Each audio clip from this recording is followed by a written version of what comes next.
অর্জনের তিনটা মাধ্যম। এক নাম্বার হচ্ছে ইন্দ্রিয়, হাওয়াস, চোখ, কান, নাক, জিহ্বা, ত্বক মানে চামড়া, পঞ্চেন্দ্রিয় যেটারে বলে, চক্ষু, কর্ণ, নাসিকা, জিহ্বা, ত্বক। এই মানুষের দ্বারা অগণিত বিষয় জানতে পারে, চোখে দেখে, কানে শুনে, মুখে জিহ্বায় স্বাদ নিয়ে, নাকে ঘ্রাণ শুকে, আর সারা দেহের চামড়ার স্পর্শ দ্বারা অসংখ্য বিষয় অর্জন করে। দুই নাম্বার হলো এই আকল, দিমাগ, ব্রেন যেটারে বললাম। এই ব্রেন, দিমাগ, বুদ্ধি, আকল, এর দ্বারা মানুষ অসংখ্য বিষয়ের জ্ঞান অর্জন করে।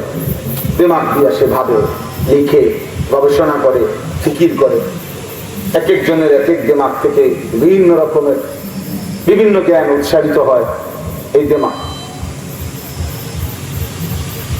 আরেকটা হলো সরাসরি আসমানি ইলম যেটাকে বলে, এর ঊর্ধ্বে ওয়াহী, ওয়াহী রব্বে করিমের ফরমান, আল্লাহ তাআলার পক্ষ থেকে নাজিলকৃত যেই জ্ঞান, যেই ইলম, এটাকে ওয়াহী বলে। তাহলে এক নাম্বার হলো হাওয়াস, ইন্দ্রিয়, দুই নাম্বার হলো আকল, তিন নাম্বার হলো ওয়াহী।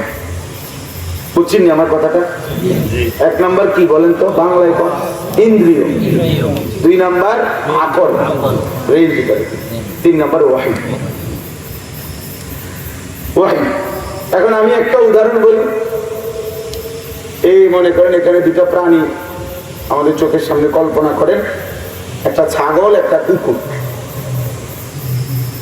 আগে আপনি দেখেন, তো চোখে দেখে বুঝছেন এটা ছাগল, এটা কুকুর, এবং আপনি ব্রেন খাটাই এটা বুঝছেন দুইটার শরীরেই গোশত আছে, রক্ত আছে। একটা প্রাণীর যা যা বৈশিষ্ট্য দুইটার শরীরেই সমান তালে আছে। এখন এটাও আপনি ব্রেন দিয়ে বুঝছেন, কিন্তু এখন আপনি শুধু বলেন, আপনি জানেন না আগের থেকে এই ওয়াহী, আসমানি যে ইলম, ওয়াহীর যে জ্ঞান, এটা আপনার নাই, ধরে নেন এই অবস্থায়।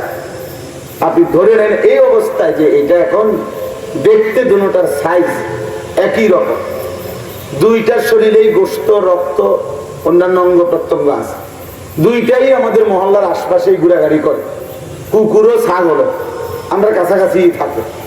এখন কোনটা হালাল, কোনটা হারাম, কোনটা বৈধ, কোনটা অবৈধ, আপনি বলেন?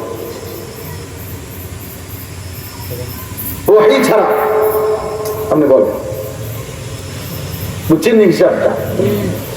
রবের সিদ্ধান্ত ছাড়া, আসমানি ইলম ছাড়া, কোরআন সুন্নাহর বাণী ছাড়া আপনি এটা বলেন?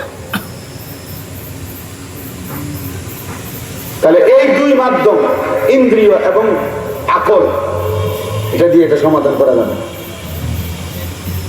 এখানে অবশ্যই কি লাগবে? ওয়াহী লাগবে। কি লাগবে বলেন? ওয়াহী লাগবে, ওয়াহী লাগবে। এটারে বাদ দিলে দুটা বরাবরই মনে হয়। এই জন্য ইউরোপের বেঈমানদের কাছে গরু, ছাগল, শূকর বরাবর।